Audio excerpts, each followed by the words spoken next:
আসসালামু আলাইকুম ওয়া রাহমাতুল্লাহি ওয়া বারাকাতুহু নাহমাদুহু ওয়া নুসাল্লি আলা রাসূলিহিল কারীম আম্মা বাদ। কাছে ও দূরে দেশে কিংবা প্রবাসী যে যেখান থেকে ক্লিক ইলেকট্রিক্যাল অ্যাক্সেসরিজ আল কোরআনের ছায়াতলে এই অনুষ্ঠান উপভোগ করছেন আপনাদের সকলকে রমজানুল মোবারকের শুভেচ্ছা ও মোবারকবাদ জানিয়ে শুরু করছি। সম্মানিত দর্শক শ্রোতা, রমজানুল মোবারকের পরন্ত এই বিকেলে প্রতিদিন আমরা একটা নির্দিষ্ট বিষয় নিয়ে কথা বলি। আজকে আমরা কথা বলবো রমাদানের পরে আমাদের করণীয় বর্জনীয় এ বিষয় নিয়ে। আর এই বিষয়ের উপর আলোচনা করার জন্যে আমাদের স্টুডিওতে দুজন মেহমান আমন্ত্রিত হয়ে উপস্থিত হয়েছেন। আসুন আমরা প্রথমেই তাদের সাথে পরিচিত হয়ে নেই। আমি প্রথমে পরিচয় করিয়ে দিচ্ছি। আমার ডান দিকে রয়েছেন কাজী নজরুল বিশ্ববিদ্যালয় কেন্দ্রীয় জামে মসজিদের সম্মানিত পেশ ইমাম ও খতিব হাফেজ হজরত মাওলানা মুফতি আব্দুল হাকিম সাহেব। আসসালামু আলাইকুম রাহমাতুল্লাহি ওয়া ওয়ালাইকুম বারাকাতুহু। আসসালাম ওয়া রাহমাতুল্লাহ। সাহেব ভালো আছেন? আলহামদুলিল্লাহ, আপনি কেমন আছেন? আলহামদুলিল্লাহ। আমার বাম পার্শ্বে রয়েছেন আল আরাফা ইসলামী ব্যাংক পিএলসির এসইভিপি ইঞ্জিনিয়ার মোহাম্মদ হাবিবুল্লাহ। আসসালামু আলাইকুম। ওয়ালাইকুম আসসালাম ওয়া রাহমাতুল্লাহ। স্যার ভালো আছেন? জি আলহামদুলিল্লাহ, আপনি ভালো আছেন? আলহামদুলিল্লাহ। সম্মানিত দর্শক শ্রোতা, রমজান মোবারকের মাস এসেছিল, দেখতে দেখতে বিদায় নিয়ে চলে যাচ্ছে। রমজান মোবারকে আমরা 720 ঘন্টার একটা ট্রেনিং গ্রহণ করতেছি। সম্মানিত দর্শক শ্রোতা, প্রত্যেকটা ট্রেনিংয়ের উদ্দেশ্য থাকে বাকি সময়ে তারা এই ট্রেনিং যাতে কাজে লাগাইতে পারে। রমজান মোবারক অনেকগুলি শিক্ষা দিয়েছে। সে শিক্ষা নিয়ে আমরা বাকি 11টা মাস পরিচালনা করব। সে সম্পর্কে আমরা মেহমানদ্বয়ের কাছ থেকে আলোচনা শুনবো। আমরা প্রথমেই যাচ্ছি হাফেজ হজরত মাওলানা মুফতি আব্দুল হাকিম সাহেবের কাছে। রমজান মোবারক আমাদেরকে অনেক বিষয় শিক্ষা দিয়েছে। সে শিক্ষাগুলো যদি আপনি আমাদের দর্শক শ্রোতাদের সামনে উপস্থাপন করতেন। ইন্নাল হামদুলিল্লাহ ওয়াসসালাতু ওয়াসসালামু আলা মান লা নাবিয়্যা বা'দা আম্মা বা'দ। আসলে পুরো রমাদান মাসটা আল্লাহ সুবহানাহু ওয়া তাআলা আমাদেরকে দিয়েছেন প্রশিক্ষণ গ্রহণ করার জন্য। যেখানে আল্লাহ সুবহানাহু ওয়া তাআলা সিয়াম ফরজ করেছেন যে আয়াতের মাধ্যমে, সেখানে কেন করেছেন সেটা আল্লাহ তাআলা নিজেই তুলে ধরেছেন। আল্লাহ তাআলা বলছেন লাআল্লাকুম তাত্তাকুন, অর্থাৎ সিয়াম সাধনার মাধ্যমে আমরা যেন তাকওয়া লাভ করতে পারি। তাকওয়াটা কি? তাকওয়াটা হলো, আমরা যদি নেক আমলের দিকে লক্ষ্য করি তাহলে তাকওয়া হলো ইখলাসের সহিত আল্লাহ সুবহানাহু ওয়া তাআলার দাসত্ব করা। আর যদি গুনাহের দিকে তাকওয়ার সম্পৃক্ততা হয়, এর মানে হবে আল্লাহ সুবহানাহু ওয়া তাআলাকে ভয় করে সকল বর্জনীয় কাজ থেকে নিজেকে বিরত রাখা, বর্জন করে চলা বর্জনীয় কাজগুলো। পুরো রমাদান মাস আমাদেরকে সেই প্রশিক্ষণটাই দেয়। তো স্পেসিফিক যদি আমরা বলি যে কি কি আমরা ট্রেনিং গ্রহণ করলাম, এর মধ্যে অন্যতম হলো আমরা ইবাদতের প্রশিক্ষণ গ্রহণ করেছি। আমরা রমাদান মাসে বাড়তি সিয়াম করেছি, অর্থাৎ উপবাস থেকেছি, আর অতিরিক্ত রাত্রিবেলা কিয়াম করেছি। এই ট্রেনিংটা আমরা গ্রহণ করলাম। এখন আমরা এই অভ্যাসটা গড়ে তুলব, অর্থাৎ আমরা একেবারে রোজা পুরো বছর ছেড়ে দেব এমনটি না, আমরা চেষ্টা করব নফল রোজা রাখতে। এর মধ্যে অন্যতম নফল রোজা হলো বা সওম হলো শাওয়াল মাসের 6টি রোজা, যেটি ঈদের পরের দিন থেকে কিন্তু স্টার্ট করা যাবে। একাধারেও রাখা যাবে এবং পৃথক পৃথক করেও রাখা যাবে। এই ব্যাপারে প্রিয় নবী সাল্লাল্লাহু আলাইহি ওয়াসাল্লামের হাদিস হলো মান সামা রমাদান সুম্মা আতবাআহু সিত্তাম মিন শাওয়াল কানা কাসিয়ামিদ দাহর। কোনো ব্যক্তি যদি রমাদান মাসের সিয়ামগুলো পালন করলো, 29টা হোক কিংবা 30টি হোক, এরপরে শাওয়াল মাসে যদি 6টি রোজা রাখে, তাহলে পুরো বছর রোজা রাখলে যে সওয়াব, আল্লাহ সুবহানাহু ওয়া তাআলা তাকে সেই রিওয়ার্ড, সেই সওয়াব দান করবেন। সুবহানাল্লাহ। অর্থাৎ এটার দিক হলো এরকম, 29টি কিংবা 30টি যদি রোজা হয়, 29 হোক কিন্তু আল্লাহ তাআলা কাউন্ট করবেন 30। কারণ কোরআনে আল্লাহ তাআলা বলেছেন যে যখন এটি শেষ হবে তখন ওয়ালিতুকমিলুল ইদ্দাতা ওয়ালিতুকাব্বিরুল্লাহ আলা মা হাদাকুম। তো ইদ্দা বলতে এখানে 29, 30 মানে 30টাই আল্লাহ তাআলা কাউন্ট করবে। কোনো ব্যক্তি যদি একটি ভালো কাজ করে, মান জাবিল হাসানা ফালাহু আশরু আমসালিহা, 1 = 10, তাহলে 30কে যদি আমরা 10 দিয়ে গুণ দিই 300 হয়। আর বাকি 6টি রোজা 10 দিয়ে গুণ দিলে 60 হয়, তাহলে 360 দিনে হিজরি হিসাবে 1 বছর। এজন্য আল্লাহ সুবহানাহু ওয়া তাআলা এই 6টি রোজা রাখলে, আর রমাদান মাসে 30টা রোজা কিংবা 29টি পালন করলে পুরো বছর রোজা রাখার সওয়াব আল্লাহ তাআলা দান করবেন। তাহলে আমরা রোজা রাখব। বিশেষ করে আইয়ামুল বিদ, অর্থাৎ মাসের 3 তারিখ 13, 14, 15, এটাকে আইয়ামুল বিদ বলা হয়। প্রিয় নবী সাল্লাল্লাহু আলাইহি ওয়াসাল্লামের একজন সাহাবী সাইয়্যিদুনা আবু হুরায়রা রাদিয়াল্লাহু আনহুকে তিনি বিশেষ ওসিয়ত করেছেন। সাইয়্যিদুনা আবু হুরায়রা নিজেই বলেছেন আওসানি খলিলি, মানে আল্লাহ রসুলকে তিনি খলিল বলেছেন, যে আমার খলিল আমাকে 3টি জিনিসের ওসিয়ত করেছেন যেন আমি না ছাড়ি। এর মধ্যে একটি হলো আইয়ামুল বিদ, মানে মাসের 3 দিনের রোজা যেন আমি ত্যাগ না করি। আমাদের প্রিয় নবী সাল্লাল্লাহু আলাইহি ওয়াসাল্লাম এই আইয়ামুল বিদের রোজাগুলো রাখতেন, অর্থাৎ 13, 14, 15 তারিখ। এরপরে সাপ্তাহিক রোজা আছে, অর্থাৎ নফল রোজা সোমবার এবং বৃহস্পতিবার। তো প্রিয় নবী সাল্লাল্লাহু আলাইহি ওয়াসাল্লামের দৃষ্টি আকর্ষণ করা হয়েছে যে আপনি কেন সোমবার এবং বৃহস্পতিবারে রোজা রাখেন। তখন তিনি বলেছেন যে সোমবার এবং বৃহস্পতিবারে আল্লাহ সুবহানাহু ওয়া তাআলার কাছে সাপ্তাহিক আমলটা উপস্থাপন করা হয়। এজন্য আমি চাই যে এমত অবস্থায় আমার আমলটা আল্লাহর কাছে উপস্থাপিত হোক, ওয়া আনা সায়েম, ঠিক আমি রোজাদার। অর্থাৎ আমরা অনেক সময় ভালো কাজ করি, ধরেন একটা অফিসে আপনি কাজ করেন, তো অফিসে আপনার প্রমোশন দেওয়া হবে, তো প্রমোশনটা দেওয়ার আগে বস বলল যে আমি একটু অফিস ভিজিট করব। তো প্রমোশনটা নির্ধারিত, অফিস যখন বসে আসলো ভিজিট করার জন্য, এমত অবস্থায় এমপ্লয়িকে পেল যে সে কাজে ব্যস্ত, সে কাজে খুব কর্মঠ, তখন তাকে প্রমোশনও দেবে, আবার বস তার প্রতি সন্তুষ্টিও প্রকাশ করবে। তো এজন্য আমরা যে কাজগুলো করি সেগুলো বৃহস্পতিবার এবং সোমবারের দিন আল্লাহর কাছে উপস্থাপিত হয়। কিন্তু আল্লাহ রসুল সাল্লাল্লাহু আলাইহি সাল্লাম রোজা রাখতেন এজন্য যে এই আমলগুলো এমন সময় আল্লাহর কাছে উপস্থাপিত হচ্ছে যে সময় ব্যক্তির বর্তমান অবস্থা হলো তিনি রোজাদার। তাহলে আমরা রোজার অভ্যাসটা গড়ে তুলি। তার মানে রমজানুল মুবারক অনেকগুলো শিক্ষা দিয়েছে, তার মধ্যে অন্যতম শিক্ষা হচ্ছে রোজার একটা অভ্যাস। সেই অভ্যাস আমরা বাকি 11টা মাস রাতের কিয়াম আছে যেটা সেটা আমরা করব। এরপর যে আমরা যাচ্ছি ইঞ্জিনিয়ার মোহাম্মদ হাবিবুল্লাহ স্যারের কাছে, উনি কিন্তু রমজানুল মুবারকের কয়েকটা শিক্ষার কথা বলেছেন। আসলে রমজানুল মুবারকের পরে আমাদের কি কি বাদ দেওয়া উচিত বলে আপনি মনে করেন? ধন্যবাদ আপনাকে, সম্মানিত উপস্থাপক। আসলে রমজান মাসটা হলো একটা ট্রেনিংয়ের, যেটা আপনিও বলছিলেন এবং বলা হচ্ছিল যে এই বাকি 11টা মাস পথ চলার যে একটা ট্রেনিং, সেটা হলো রমজান মাসের মাধ্যমে হয়ে যাচ্ছে। আমাদের এখানে কি আমরা করছি যে আমরা রমজান মাসে কি কাজগুলো করি, অ্যাটলিস্ট ইনশাল্লাহ 5 ওয়াক্ত নামাজ কিন্তু আমাদের হয়ে যায় সবারই। যেমন অন্য সময় দেখা যায় অনেক সাহেবরা ঘুমিয়ে আছেন, ফজরের ওয়াক্ত আজান কোন দিক দিয়ে চলে গেল, ওয়াক্ত কোন দিক দিয়ে চলে গেছে খোঁজ খবর নাই, 7টা 8টায় ওটা হয়তো নামাজ পড়লো, কিংবা পড়লোই না, আল্লাহ জানে, আল্লাহ আলাম। তো এই রমজান মাসটা অ্যাটলিস্ট আমাদের দেখেন কি স্কোপটা হচ্ছে, আমরা সাহারিতে উঠি, আমরা 2-4 রাকাত কিংবা 2 রাকাত তাহাজ্জুদের নামাজ পড়ি, আমরা অনেকেই পড়ছি, এবং ফজরের নামাজটা কিন্তু আমরা জামাতে পড়তে পারতেছি। তো তেমনিভাবে আমরা আবার এশার নামাজটা, যেহেতু আবার তারাবির নামাজের জন্য আমরা ব্যস্ত হয়ে যাই, এশার নামাজটা হয়ে যাচ্ছে, তাহলে দেখা যাচ্ছে 5 ওয়াক্ত নামাজই মাশাআল্লাহ আমাদের হয়ে যাচ্ছে, যেটা রমজানের একটা ট্রেনিং।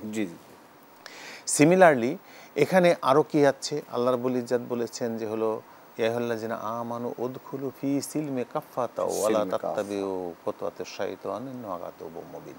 তোমরা পরিপূর্ণভাবে ইসলামে প্রবেশ করো। সেটা কিন্তু এই রমজান মাসে আমাদের অনেকটা ইনশাআল্লাহ হয়ে যাচ্ছে, আলহামদুলিল্লাহ হয়ে যাচ্ছে। যেমনটি আমরা খারাপ কাজ করছি না, খারাপ কাজের দিকে যাচ্ছি না, মিথ্যা কথা বলছি না, বললে হবে না রোজা, সেই জন্যই আমরা এই ভয়ে আমরা দিনের বেলায় খাচ্ছি না, হয়তো খারাপ কাজে করছি না, খারাপ কথা কাউকে গালি দিচ্ছি না, কেউ গালি দিলেও বলতেছে আমি রোজাদার, এবং সুদ ঘুষ এগুলোর থেকে আমরা বিরত থাকতেছি। তার মানে একটা মাস, এই পুরো একটা মাসই আমাদের একটা ট্রেনিংয়ের মাধ্যমে হয়ে যাচ্ছে।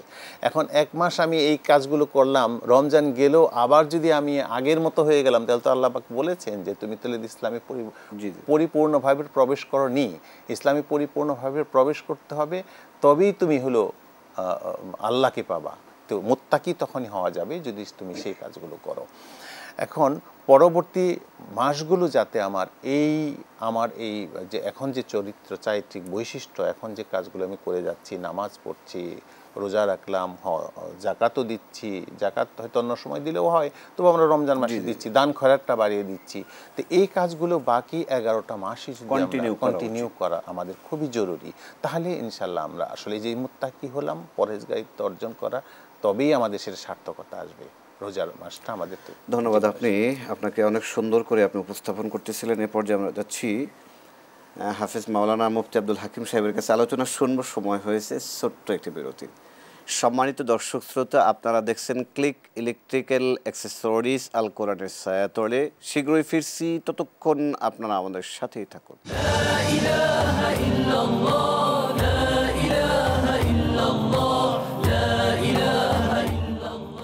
দর্শক, আবার আমন্ত্রণ জানাচ্ছি, আপনারা দেখছেন ক্লিক ইলেকট্রিক্যাল অ্যাক্সেসরিজ আল কোরআনের ছায়াতলে। আলোচনা চলছে রমাদানের পর করণীয় বর্জনীয়। বিরতির আগে আমরা যাচ্ছিলাম মুফতি মাওলানা আব্দুল হাকিম সাহেবের কাছে, সময়ের সংক্ষিপ্ততার কারণে আমরা কথা শুনতে পারিনি। আপনার কাছে জানতে চাবো, বিরতির আগে আপনি খুব সুন্দর করেই কথা বলতেছিলেন যে বাকি 11টা মাস আমাদের কী কী করণীয় সে সম্পর্কে যদি আপনি উপস্থাপন করতেন। জি আলহামদুলিল্লাহ। তাহলে আমাদের অন্যতম করণীয় হলো নফল সিয়ামগুলো আমরা পালন করব।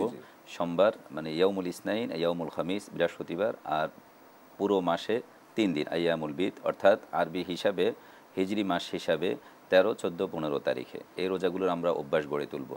দেখুন, আমি আরব দেশে দেখেছি, আরবরা বিশেষ করে মসজিদে হারাম, মসজিদে নববীতে মানে সোমবার বৃহস্পতিবার আসলে ওদের কেমন যায় রাষ্ট্রীয় ছুটির মতো, সবাই এই দিবসগুলোতে রোজা রাখছে, প্রায় অনেকেই, এবং আইয়ামুল বিদের রোজাগুলো তারা পালন করছে। এবং আজকে তো বিজ্ঞানও বলছে যে যদি পুরো মাসে যদি এরকম ফাস্টিং, অর্থাৎ সোমবার বৃহস্পতিবার এবং 3 দিন যদি এভাবে ক্ষুধার্ত থাকা যায়, তাহলে এটা শরীরের জন্য অনেক উপযুক্ত। এবং আমরা দেখি যে রমাদান মাসে কিন্তু রোগীর সংখ্যা কমে যায় হাসপাতালগুলোতে, এবং ডাক্তাররা এটাও বলেন। তাহলে আমাদের শারীরিক অবস্থার জন্য কিন্তু ভালো এই সওমগুলো পালন করা। এরপরে দ্বিতীয়ত আমরা যেটি করব, মানে অভ্যাস গড়ে তুলব, যেটি রমাদান থেকে আমরা প্রশিক্ষণ লাভ করলাম, সেটা হলো রাতের বেলা কিয়ামুল লাইল। তো কিয়ামুল লাইলকে আমরা তাহাজ্জুদ বলবো, যে রাতের বেলা আমরা 2-2-2-2 করে 4 রাকাত কিংবা 8 রাকাত আমরা তাহাজ্জুদ পড়ব। দেখুন, তাহাজ্জুদের সলাত এমন একটি সলাত, এই সলাতে আপনি যখন দাঁড়াবেন তখন আপনার সঙ্গে আল্লাহর সম্পর্ক সরাসরি স্থাপিত হবে। আল্লাহর কাছে মনোনিবেশ করার অন্যতম মাধ্যম হলো এটি। প্রিয় নবী সাল্লাল্লাহু আলাইহি ওয়াসাল্লামের উপর কিন্তু সলাতুত তাহাজ্জুদ ফরজ ছিল। আল্লাহ তাআলা কোরআনে বলেছেন, ওমিনাল লাইল ফাতাহাজ্জাদ বিহি নাফিলাতাল লাক। এখানে নাফিলাতা মানে ফাদলান লাক, অর্থাৎ আপনি রাতের বেলা সলাতুত তাহাজ্জুদ আদায় করুন, এটি আপনার মর্যাদার কারণ। আমাদের প্রিয় নবী সাল্লাল্লাহু আলাইহি ওয়াসাল্লাম তিনি কিয়ামতের ময়দানে স্পেশাল একটি মর্যাদা পাবেন, সেটা হলো আশ-শাফাআ আল উজমা, মানে সবচেয়ে বড় সুপারিশ করার। আর সেটি তিনি লাভ করবেন মূলত এই কারণে যে তিনি সলাতুত তাহাজ্জুদ আদায় করতেন। আল্লাহ সুবহানাহু ওয়া তাআলা কোরআনে কারিমে সেটা তুলে ধরেছেন, আসা আন ইয়াবআসাকা রাব্বুকা মাকামান মাহমুদা, যে আপনি মাকামে মাহমুদ পাবেন মানে কিয়ামতের ময়দানে। আর সেটি হলো যখন আল্লাহ তাআলা বিচার কায়েম করবেন, মানে ফয়সালা করবেন, এর আগে একটা দীর্ঘ সময় পার হয়ে যাবে, সবাই কামনা করবে যে বিচার কার্যক্রম শুরু হোক।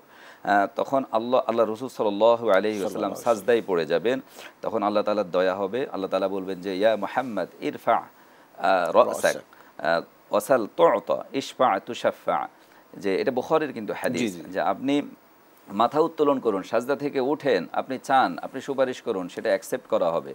তখন প্রিয় নবী সাল্লাল্লাহু আলাইহি ওয়াসাল্লাম আল্লাহর কাছে বলবেন যে আল্লাহ আপনি বিচার কার্যক্রম শুরু করেন। তখন আল্লাহ তাআলা বিচার কার্যক্রম শুরু করবেন। আর এটাকে বলা হয় আশ-শাফাআ আল উজমা, মানে সবচেয়ে বড় সুপারিশ, এবং এর মাধ্যমে সকলে আল্লাহ রাসূলের প্রশংসা করবে। আর এটি হলো সবচেয়ে বড় প্রশংসিত স্থান মাকামে মাহমুদ, যেটি আমাদের আল্লাহ রাসূল সাল্লাল্লাহু আলাইহি ওয়াসাল্লাম লাভ করবেন। আর এটি মূলত তিনি লাভ করার অন্যতম কারণ হলো সলাতুত তাহাজ্জুদ। ধন্যবাদ আপনাকে। এ পর্যায়ে আমরা যাচ্ছি ইঞ্জিনিয়ার মোহাম্মদ হাবিবুল্লাহ স্যারের কাছে। রমজানুল মোবারকের মাসে আমরা ইবাদতের পাশাপাশি অনেক সামাজিক কাজ আমরা করে থাকি। এই সামাজিক কাজগুলো বাকি 11টা মাস কীভাবে কন্টিনিউ করতে পারি সে সম্পর্কে যদি আপনি বলতেন।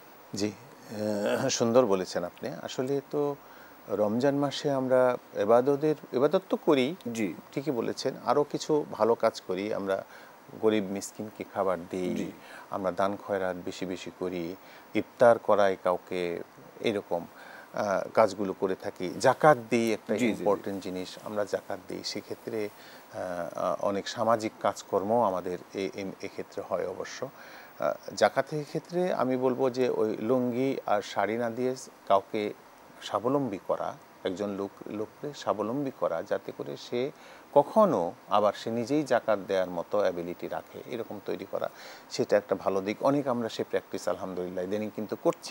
আমাদের শাড়ি লুঙ্গির কমে গেছে, এই বিষয়টা কমে গেছে। তো তাতে করে আপনার হবে কি, এই ভালো কাজগুলো যদি সমাজে আমাকে দেখা দেখি আরও অন্যেও করতে থাকে, অন্যরাও করতে থাকে, গোপনে হোক, নীরবে হোক এবং প্রকাশ্যে হোক, যেভাবেই হোক, ভালো কাজে দান খয়রাত হোক, এগুলো সব কাজেই আমি প্রকাশ্য করতে পারি, গোপনেও করতে পারি। এই কাজগুলো যদি রমজান মাসে করছিলাম, সেটা বাকি পরে 11টা মাসই যদি করি, তাহলে এই যে সামাজিক বিভিন্ন অবক্ষয়, এত দরিদ্রতা, এই সামাজিক দুর্ভোগ, সেগুলো অনেকাংশেই কিন্তু লাঘব হবে। যেমন আমাদের কাজী নজরুল ইসলাম তার সুন্দর একটা নাশিদে বলেছিলেন, এলো রমজানেরই চাঁদ এবার দুনিয়াদারি ভুল, সারা বরস ছিলি গাফেল এবার আখি খোল, এই এক মাস রোজা থেকে পরহেজ থাক গুনাহ থেকে, কিয়ামতের নিয়ামত তুই ঝুলি ভরে তোল। তো এই একটা মাসের ট্রেনিংয়ে আমাকে পুরো 11টা মাস আমি এইভাবে পরিচালিত হব, আমি একটু ডেভিয়েট হব না, অন্যদিকে যাব না। তাহলেই কিন্তু একমাত্র কামিয়াবি হওয়া সম্ভব। এবং আমি যা করেছিলাম, যে ভালো কাজগুলো করেছিলাম, সেগুলোকে আমাকে অব্যাহত রাখা, বন্ধ করা যাবে না, বন্ধ করার স্কোপ নেই।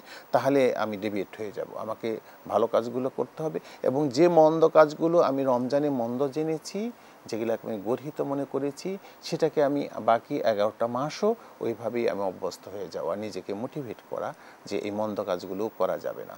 তাহলেই একমাত্র হলো এর যথার্থতা ফুটে উঠবে।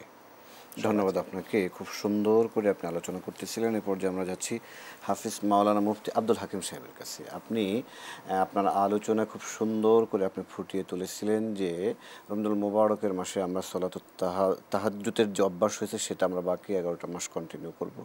আরও কি কি আমল আমরা কন্টিনিউ করতে পারি সে সম্পর্কে? যে আমরা তাওবা ইস্তেগফার অব্যাহত রাখবো, কারণ তাওবা ইস্তেগফার এমন একটি আমল যে আমরা প্রত্যেক বান্দায় কুল্লু বানি আদম খত্তা, আর অকুল্লু খত্তা আত-তাওয়াবুন, মানে বানি আদম প্রত্যেকে গুনাহগার, কোনো না কোনো গুনাহ আমাদের দ্বারা হয়ে যায়। আর আল্লাহর কাছে প্রিয় হলো যারা তাওবা করবে। দেখুন, তাওবাটা এমন একটি ইবাদত, এমন একটি আমল যেটি আমাদেরকে করতেই হবে। ইন্নামাত তাওবাতু আলাল্লাহি লিল্লাযীনা ইয়ামালুনা সুআ বিজাহালা।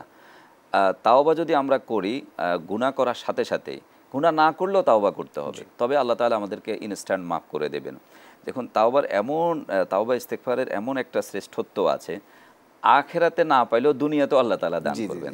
একটা চমৎকার বিষয় আছে, সূরা নূহে আছে, ফাকুলতু ইস্তাগফিরু রাব্বাকুম ইন্নাহু কানা গফফারা। আমরা যদি আল্লাহর কাছে ইস্তেগফার করি, তাহলে আল্লাহ কিন্তু মাফ করে দেবেন, তিনি গফফার। তারপরে এবং কিছু দুনিয়াতে আমাদেরকে কিছু জিনিস দান করবেন। কি কি? ইন্নাহু কানা গফফার ইউরসিলিস সামা আলাইকুম মিদরারা, আকাশ থেকে তিনি মুষলধারে বৃষ্টি দিবেন। এই যে এখন বৃষ্টি হচ্ছে, এই বৃষ্টিটা কত উপযুক্ত বৃষ্টি। এরপরে ওয়ায়ুমদিদকুম বিআমওয়ালিন ওয়া বানিন, আল্লাহ তাআলা আমাদেরকে কিন্তু ধন সম্পদ দিবেন, সন্তান সন্ততি দিবেন। ওয়াজআলনাকুম জান্নাতিন ওয়া ইয়াজআল লাকুম আনহারা, আল্লাহ তাআলা আমাদের বাগ বাগান দিবেন, বাগ বাগানে ফসল আদি তিনি দান করবেন, এবং নদীতে মাছ মৎস্য সম্পদ আল্লাহ তাআলা দান করবেন।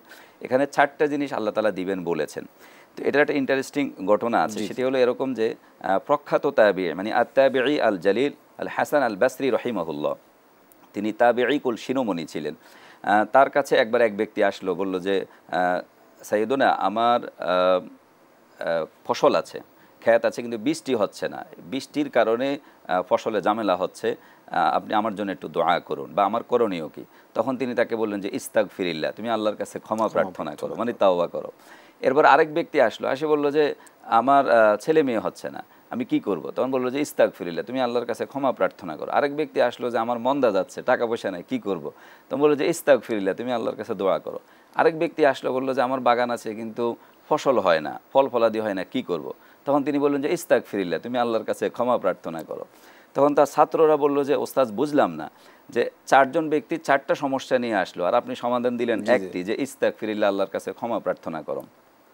তখন তিনি বললেন যে কেন, তোমরা কি জানো না কোরআনে আল্লাহ তাআলা বলছেন, ফাকুলতু ইস্তাগফিরু রাব্বাকুম ইন্নাহু কানা গফফারা ইউরসিলিস সামা আলাইকুম মিদরারা ওয়া ইউমদিদুকুম বিআমওয়ালিন ওয়া বানিন ওয়া ইয়াজআল লাকুম জান্নাতিন ওয়া ইয়াজআল লাকুম আনহারা। যদি কোনো ব্যক্তি আল্লাহর কাছে ইস্তেগফার করে, আল্লাহ তাআলা এই 4টা জিনিস তাকে দান করবেন। ওয়া ইয়াজিদকুম কুওয়াতান ইলা কুওয়াতিকুম, অন্য আয়াতে আল্লাহ তাআলা বলেছেন যে আল্লাহ তাআলা শক্তি, সামর্থ্য, আর্থিক শক্তি, শারীরিক শক্তি, সামাজিক সম্মান, প্রতিপত্তি আল্লাহ তাআলা বৃদ্ধি করে দিবেন। মানে কোনো মানুষ যদি তাওবা ইস্তেগফার করে, কিয়ামতের পাশাপাশি দুনিয়াতেও তাকে সম্মানিত করবে। ধন্যবাদ আপনাদের দুজনকে, আপনারা আপনাদের শত ব্যস্ততা উপেক্ষা করে আমাদেরকে সময় দিয়েছেন। সম্মানিত দর্শক শ্রোতা, সময় হয়েছে শেষ করার। এতক্ষণ আপনারা দেখলেন ক্লিক ইলেকট্রিক্যাল অ্যাক্সেসরিজ আল কোরআনের ছায়াতলে। আমরা শেষ করব, শেষ করার আগে শুধু স্মরণ করিয়ে দিতে চাচ্ছি, রমজানুল মুবারকের মাস এসেছিল, দেখতে দেখতে বিদায় নিয়ে চলে চলে যাচ্ছে। রমজানুল মুবারক যে শিক্ষাগুলো দিয়েছে সে শিক্ষা যদি আমরা বাকি 11টা মাস কন্টিনিউ করতে পারি তাহলেই আল্লাহ রাব্বুল আলামিন তার সন্তুষ্টিপ্রাপ্ত বান্দাদের মধ্যে আমাদেরকে লিপিবদ্ধ করে নেবেন। এই প্রত্যাশায় আগামীকালের প্রোগ্রাম দেখার উদাত্ত আহ্বান জানিয়ে শেষ করছি। আসসালামু আলাইকুম ওয়া রাহমাতুল্লাহি ওয়া বারাকাতুহু।